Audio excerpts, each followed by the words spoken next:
بسم اللہ الرحمن الرحیم۔ غزوہ بدر کی تفصیل مکمل ہو چکی تھی۔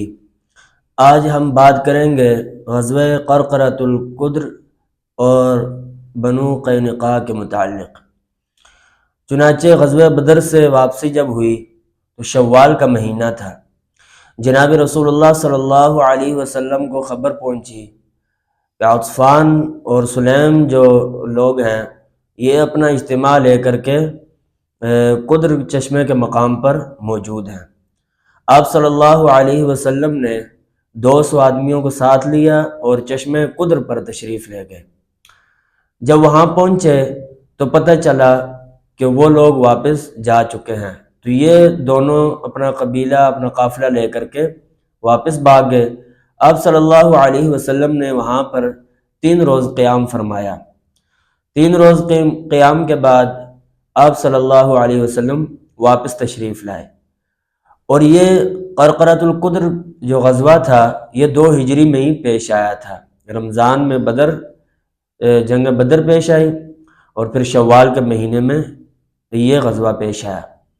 خیر اس میں جدال اور قتال نہ ہوا، واپس تشریف لے آئے۔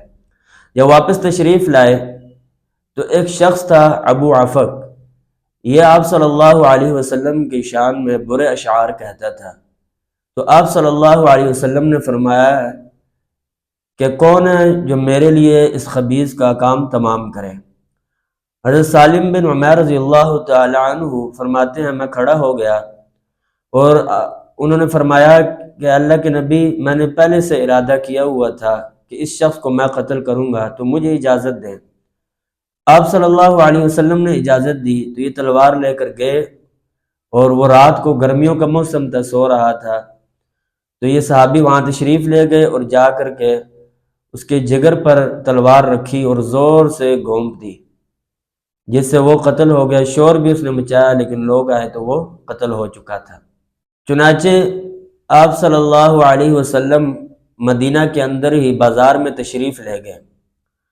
بازار میں تشریف لے گئے اور بیان فرمایا اور گفتگو فرمائی، اور بازار میں جو مدینہ کے یہودی تھے ان کو مخاطب کیا اور فرمایا کہ تم اللہ سے ڈرو، یہ نہ ہو کہ جس طرح اللہ تعالیٰ کا عذاب قریش والوں پر آیا بدر کے اندر تمہارے اوپر نہ آ جائے۔ تو چنانچہ جب یہ یہودیوں نے باتیں سنی تو انہیں بڑا غصہ آیا، تو یہودیوں نے آگے سے یہ جواب دیا کہ ہم قریش والے نہیں ہیں، بلکہ اگر آپ نے ہم سے جنگ کی تو ہم آپ کو نعوذ باللہ معاف نہیں کریں گے۔ تو یہ بنو قینقاع، بنو نذیر، یہ جو قبیلے تھے ان سے معاہدہ ہو چکا تھا جب مدینہ تشریف لائے آپ صلی اللہ علیہ وسلم، لیکن اللہ کا حکم نازل ہوا تو آپ صلی اللہ علیہ وسلم نے حضرت ابو لبابہ ایک صحابی ہیں رضی اللہ تعالیٰ عنہ، ان کو مدینہ میں اپنا نائب مقرر فرمایا، اور حضور تشریف لے گئے۔ وہاں پر بنو نذیر اور یہ سارے قبیلے یہودی وہاں پر موجود تھے۔ تو آپ صلی اللہ، یہ مدینہ کے مضافات میں ان کا وہاں پر ٹھہراؤ تھا۔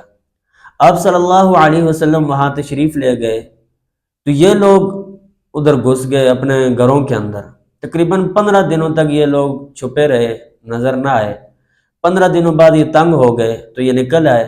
تو آپ صلی اللہ علیہ وسلم نے ان سے تمام مال لیا اور حکم دیا کہ تم یہاں سے نکل جاؤ، تو انہیں وہاں سے نکال دیا گیا۔